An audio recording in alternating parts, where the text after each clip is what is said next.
Well, guys, it's about that time of year. About every year we get a new project or something different for the channel. Or at least that's been the case the past 4 years now. So this year we got a new toy. It's not technically a vehicle, at least it's not street legal, but it's something that we've wanted for a while and that I think we're gonna have some fun with. Well, there it is, guys. Check it out.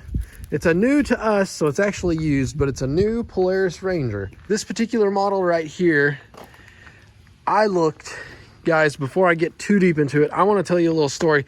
I looked literally for months. Avery, he loves the thing, so don't mind him in the video. He's checking things out. I looked literally for months. At the time of filming this, it's 2021, and it was really bizarre. There for a long time, I was really studying the market, trying to figure out what these things go for. And all of a sudden, things just blew up. And what I mean by that is that these style rigs that seem like they were typically going for $6,000 to $7,000, you could not find them on the market. You could not find what I would consider a low mileage Ranger or Pioneer or just any side-by-side at all. I was looking at some 5,000 to 8,000 miles, literally for 7-8 grand, guys. This is kind of in the Northwest Arkansas area, just to give you an idea. But my theory on it is that people have got, it's just a little bit after tax return. People have got some money to go buy these rigs up or buy the new ones, because you can't even order a new one without getting on a waiting list for months now. And of course, we've had a lot of stimulus money in 2020 and 2021 now. So that's my guess as to why we're seeing these inflated prices. Will they come back down? I don't know, but that's a spiel for another day there. What we have here, guys, is a 570 Polaris Ranger. This is the full size. I wanted a full size. That way, little guy there, yep, he could ride with us. So they make a 570 that's a mid-size. It's just literally a 2-seater. And then they've got a 570 that's a full size, which is a 3-seater, really kind of 3.5. But you can see 3 seat belts there. So I want to play a little game with you guys. So this rig right here being a 570 full size, it has somewhere between 200, 250 hours on it and about 2,400 miles on it. Let's play a little game. I want you to guess down in the comments how much I gave for this rig. We did that with the Duramax there last year, and that was really popular. Lots of people like to guess on it. So I want you guys to guess down below. But nonetheless, like I say, I've been looking for months for a rig like this. It's nothing particularly fancy, I'll be honest. There's not a whole lot to it, but I don't need a whole lot. This was just something that literally we could putt around on our land back here, some of the roads around us, and just have fun with. And it's a great little rig. I kind of like the front end look. It's kind of got the angry look, kind of like the cat eye look generation of the Chevrolet pickups. But I mean, it's, growing up, we had 4-wheelers and we rode those all the time, had a lot of fun with them. And moving back out here, just out in the country, missed having something like that. And I actually drove something like this a few years back, and I never understood the appeal of a side-by-side until I got to drive it, because rather than having somebody ride behind you and holding on to you or in front of you, you can have passengers right next to you that you can actually talk to. So this particular model right here, buying it used, it did come with a roof up here, a nice plastic one too, a plastic windshield. I'm not super crazy about the plastic windshield because they scratch up and they're hard to see in the sunlight, as I've found. It came with a winch that I've yet to figure out. Me and my father took a look at it and we're trying to figure it out, not convinced that it works yet. And then it came with a radio with speakers on the inside, and that's actually pretty nice. So just to give you a quick tour of the inside, we have been driving it quite a bit, so it's dusty. I was hopeful the rain would knock a lot of this dust off. Obviously, being in the cab, not so much. But this is actually a pretty solid machine. Here, I'm gonna at least turn this on so you guys can see over here. Let me clean this off for you just a little. But you can see, like I say, we've drove it quite a bit since having it, but you can see it's got a gas gauge there. It's got a little over 2,400 miles. Then some time stuff, RPM, temp. I think that was the hours, 246 engine hours. So it's not wore out. It's still pretty new machine. It's got the turf mode, 4-wheel drive, lock diff. There's a switch here. Guy said it was for the little guy once up here. This is your machine, isn't it, dude? He loves riding in this thing, no joke. But the guy said it was for the winch. I haven't figured that out yet. This right here is for the radio that's down here. Guy mounted a radio in here. Push the little power button and it turns on. You have to hold it for a second.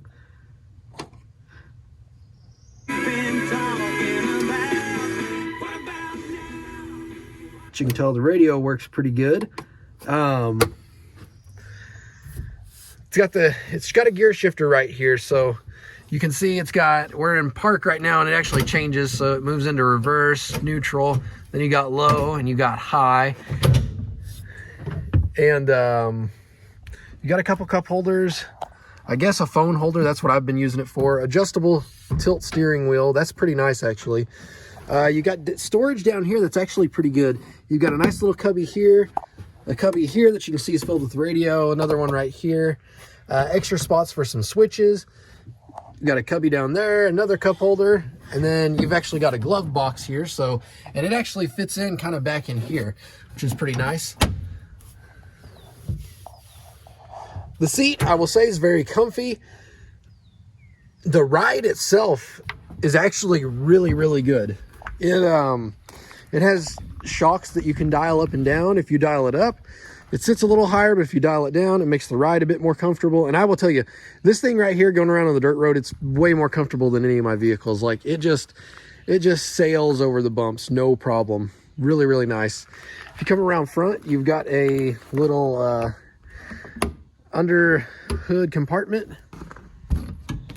Literally, it's got a latch down there. You pull it up, and then in here you can access some of the wiring and whatnot. The guy he had a good idea right here. Put a little old ammo can that has a rubber seal on it, so you can store some stuff down in there. Here's the remote for the winch, the little tool to adjust the shocks, and just some extra stuff down in there.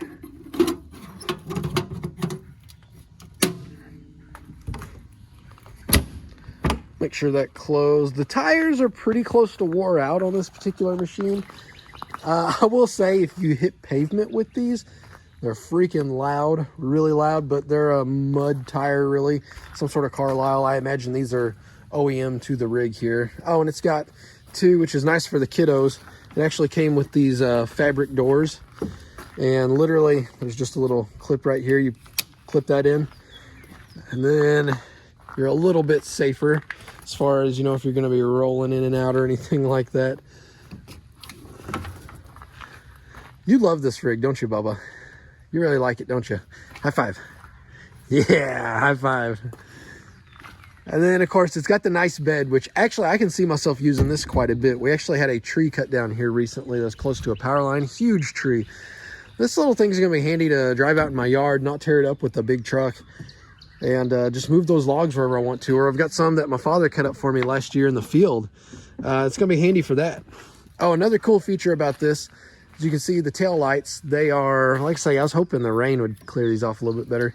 They're LED tail lights, and they work as brake lights too. So if you step on the brake, they light up a little bit brighter, which is nice if you're going to be on a road anywhere where there might be vehicles. Lets them know that you're stopping. I know, of course, guys, keep in mind it's it's been several years since I've played around with any ATVs, UTVs, or anything like that. Last thing I was riding was in the early 2000s, Honda Foreman. So a few things have changed since then, I can say. But it works just like a truck bed. Tailgate just pops down. It's got spaces for a drink if you want. The bed's plastic, and it's tough. It's darn tough. It really is. And you can see it's got little tethers here to hold the bed up.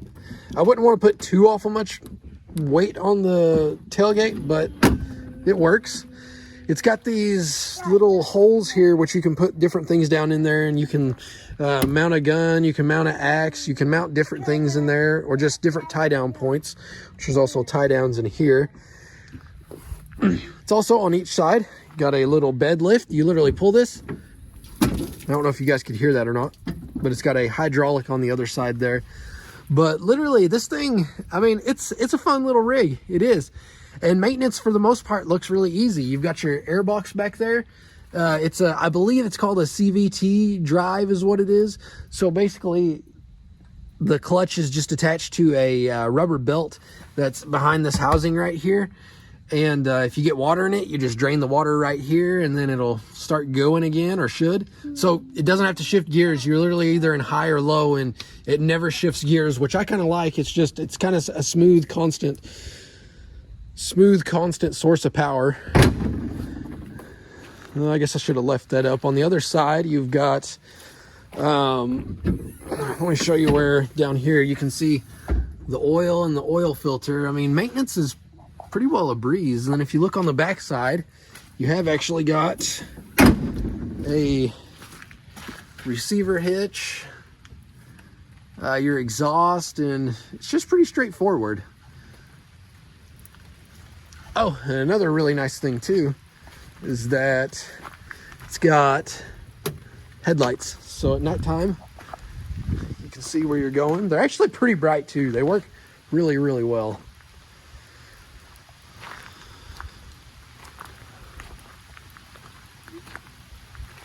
Only thing I hadn't figured out yet, and probably just me being picky now that I got it home, is, and maybe some of you guys that know some stuff about this, like I say, this is literally the first side-by-side I've ever owned.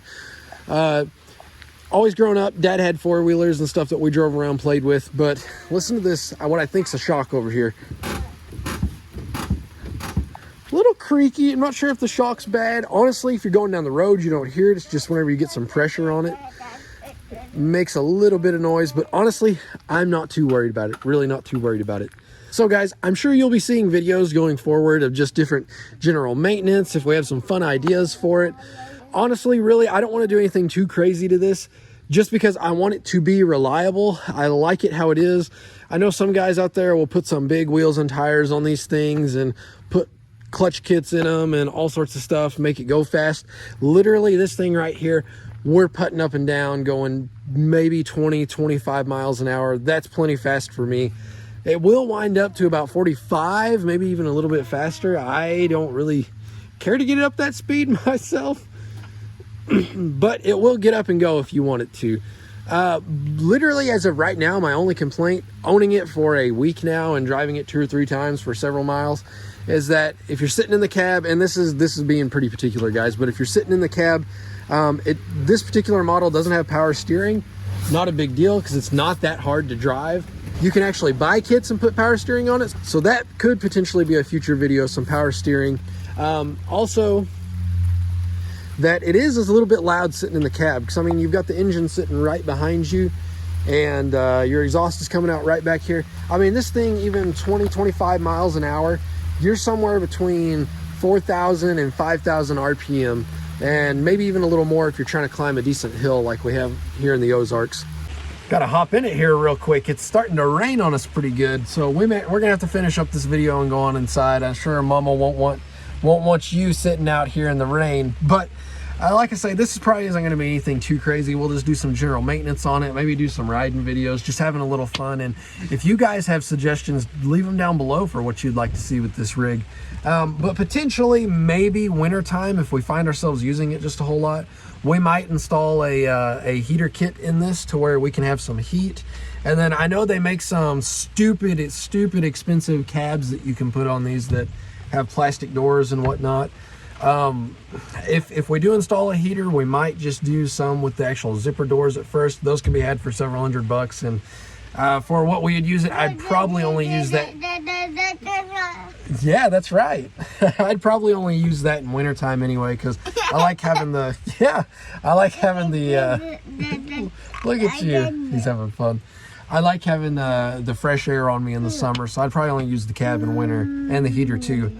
And then maybe if we're feeling like it, we might just do a power steering pump just for content in a video to have. All right, guys. Well, I think that's about everything for this video. Before I do sign off, I want to give a big thanks to my father. He actually drove about 2 hours away with me to get this rig because I don't have a trailer, and I'll be honest, I'll be the first to tell you guys, I've got these trucks here, but I am not good at driving a trailer. I just haven't had that much experience with it. I'm not afraid to admit it. I just haven't had much experience driving a trailer. But my dad, he actually took me about 2 hours away to go look at this rig and pick it up, and took us back here to the house. So now he lives just over the hill here, so we can literally drive it over and bug him all the time.